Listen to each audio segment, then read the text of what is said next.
This is Made for More Living with Johnny Jennings. Online at madeformorerealty.com. So we're back with Mark Mazotti. He's the owner of Lister Real Estate Services. He has a book coming out. He specializes in first-time homebuyers and investors. And one of my favorite things about you, Mark, is you do have a big heart. Like, I just remember that. You're taking time out of your day to help Valerie and I when we were new to the area. You're always willing to help other people. And even more so now since you had a bit of a life event, right? I did. You're right. I've always loved to help people. I've been of the mindset that when you can help and share success and watch people grow with success, then that's what mentoring is really all about. That comes from a lot of places. It comes from my heart, and it comes from my faith and my core beliefs on how I live my life every day. And to have a big heart in real estate is why I want to work with people where I can help them achieve their dreams. Mm-hmm. You know, the dream is to get into home ownership. The dream is to maybe invest in real estate as opposed to letting the hedge funds rule your money and so forth. And that passion was elevated. It was elevated to a level where now I look at life and I savor it because I basically fought cancer and beat it. Congratulations. And it was rough. It was very rough. Yeah. My cancer was stage 4. It was in my face and neck area. It has been a long battle. Basically, it took me to the verge of death, and I fought back hard, and here I am. And here you are. Clear of cancer. Congratulations. And that kind of fight, even though sometimes it has to be internal, is what drives the passion to fight for my clients, whether they're buying their first home or whether we're helping them generate a blueprint to become investors and free of Wall Street. Yeah. And I say that because how many times have you heard somebody, when they buy a house, go, wouldn't it be great if we could get it off the grid? Yeah, get it off market. Yeah, no, get it off the grid. I'm talking off the about electricity grid. No electricity, get it off of the grid and so forth. Imagine how good Wall Street would be, how good it would be to buy real estate without Wall Street interfering. Yep. Be a big deal. Not have to pay PG&E. Speaking of, though, investing, what you have an interesting take. I get asked this question frequently, but where would you, as if you're helping investors, where would you recommend they look, at least in California? Well, you know, it's funny because in Northern California, it depends upon the scope and the wealth of each investor. So I hear people go, well, you can't invest in Napa because it's too expensive. Not true. You can't invest in Marin County because it's way too expensive. Not true. You can't invest in Sacramento because all of the entry people, they've priced it out of the market. Not true. Okay, so the reality is that there are investments available throughout all of Northern California to different segments of investing buyers, depending upon what kind of wealth they have. But to me, for where I would say investors who want to start, who are looking for building long-term generational wealth, and make sure that they do it in an area that I feel will have continued growth based on population growth, based on political openness to things like ADU units, short-term rentals, Airbnbs, and so forth. I got to tell you, the secret's out of the bag, but it's red in California that I think is where most of my investors should be looking if they're entry level right now. Love it. And so if somebody's looking to buy or invest in Redding, are you able to help them? Absolutely. Anywhere in Northern California, and by the end of the year, it will be statewide that we'll be able to help them. And in the book, at the very end, we have both coaching and mentoring programs available. You have to contact me directly. But if you want somebody to be there as your guru, so to speak, and you're ready to take the plunge and start investing, we have programs available to do that as well. Wonderful. Now, you've mentioned the phrase a couple times, not in my backyard. And when I hear that phrase, I think about ADUs. And I think about, hey, I don't want to have all these ADUs in the backyard of my neighborhood. Potentially, the argument is drawing down the value of the neighborhood, right? Turning it from a neighborhood with big, beautiful lots into mini apartment complexes. But you're talking about, when you're talking about ADU friendly in Reading, like ADUs, by the way, are accessory dwelling units. Right. What's the benefit? Like what, if somebody's looking to invest, what are some options that ADUs bring to the table that maybe people aren't aware of? Well, let's start first with why ADUs and the rules now come from the state as opposed to the local entities. Okay, let's do that. Okay. And then we'll get into more of the details of what's practical and so forth. But the big rule is basically the state of California went to the counties and said to the counties, we need at least 2 million shelters. And we're still at that number. Okay. That number has not dropped. So the counties, especially the wealthy counties, Napa County, San Francisco County, Marin County, they don't want that because that's exactly the fear. Not in my backyard. It's going to diminish the ownership values of the properties because all we're going to get is these ADU units. So what they're trying to plant is the falsehood that you see this beautiful mansion with a beat up trailer sitting right next to it. And that's the concept they want you to think about. But that's not the reality. The reality is that in most of these wealthy enclaves, whether it's Atherton or Marin or whatever, it's fine to have the ADU if it's quote unquote the pool house. Mm-hmm. It's fine to have the ADU if it's quote unquote the guest cottage. So this concept that ADUs diminish everything, in my mind, doesn't fly. It sounds to me like you got what you got and you don't want somebody else to have the same slice of that American dream because you're not willing to share the neighborhood. And I can't tell you how many times I've seen that in real estate. I mean, it's probably as common as steering. Steering. So break down to what steering is. In case steering is taking people to neighborhoods that you think that they should be buying in as opposed to allowing them to look at all neighborhoods. And that could be based on race, sexual preferences, any of the factors, religion, any of those things that come down that basically say that lifestyle is not going to be accepted in this community. Guess what? As a real estate agent, you don't get to make that call. Mm-hmm. Now, you can share with them what the community's like. You can explain to them maybe what their challenges are. But if they want to live in that community, fight hard for them and go get them their house, get them their dream. So what we do is we always sit buyers down and we take them through what we call a buyer dream home form. Right. And we just line out like, hey, what exactly are you looking for in a home? And then they tell us. And then based off what the client wants, we're then able to direct them. It's not us trying to figure out based off protected classes where we think they should live. Sure. But then that way we have some clarity around what they're looking for. Okay, so this whole concept, politically speaking, is just BS. Okay? It's grandstanding, kind of like the national politics always, whether it's blue, red, orange, green, purple. It's always about national grandstanding. Yep. This is no different, okay? It's just a smaller sliver of it. So this concept of ADUs and why they should be beneficial. Well, first of all, we've had enormous challenges with wildfires. You know, I am a survivor of wildfires. I remember, Okay, Napa County, we looked at Paradise up here as well. We've seen Southern California go through that.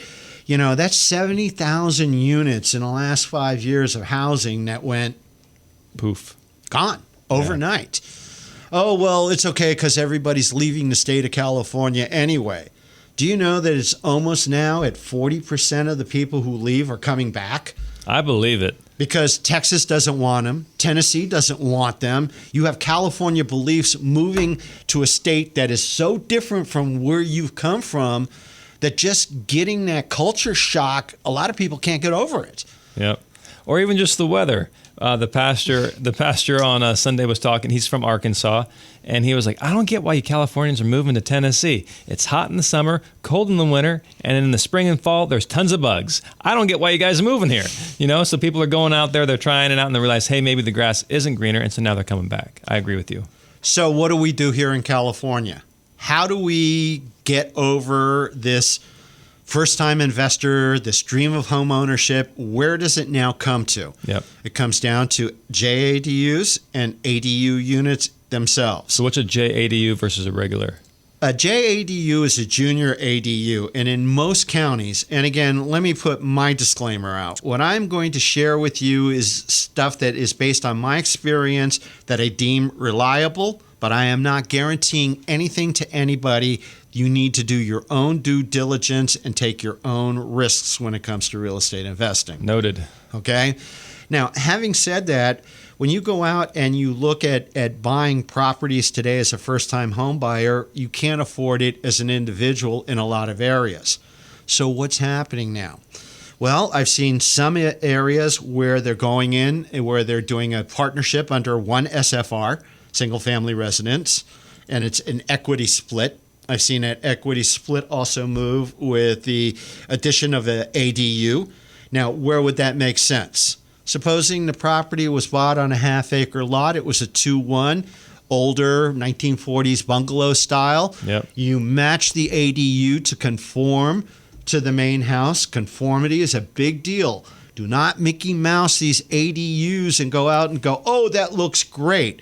Okay, it's like putting a $5,000 stereo in a Pinto. It's not going to fly. But it sounds so good. That's right, but you're never going to get your money back. True. Remember, this isn't the emotion.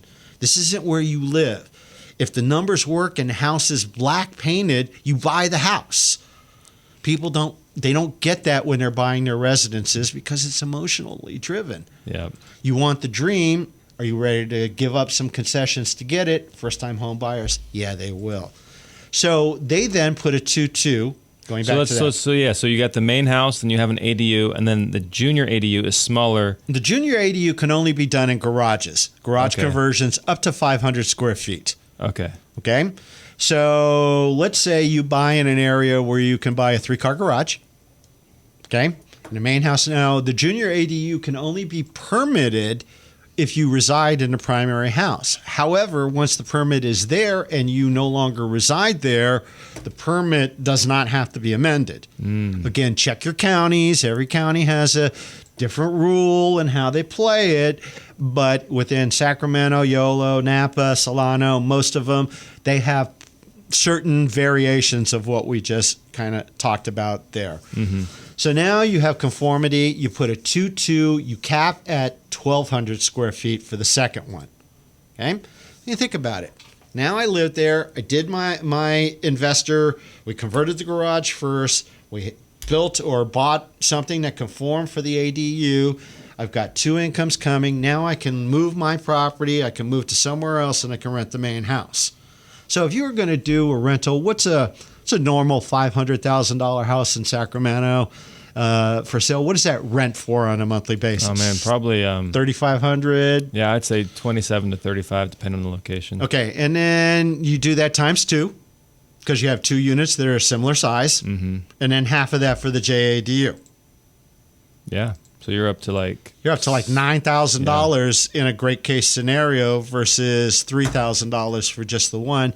How much more did it cost you? About $100,000 to $125,000 for the conversion and to have a simple ADU built. And you can spend more, but you don't need to.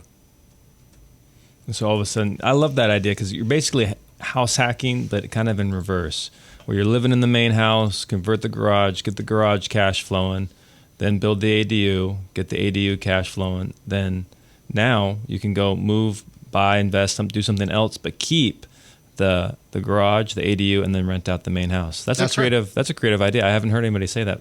There's another way of also looking at those things that you can do as well. Let's just say that the position of the house and the way the lot size was done, and by the way, most setbacks for ADUs are 4 feet, 4 feet, 4 feet, okay?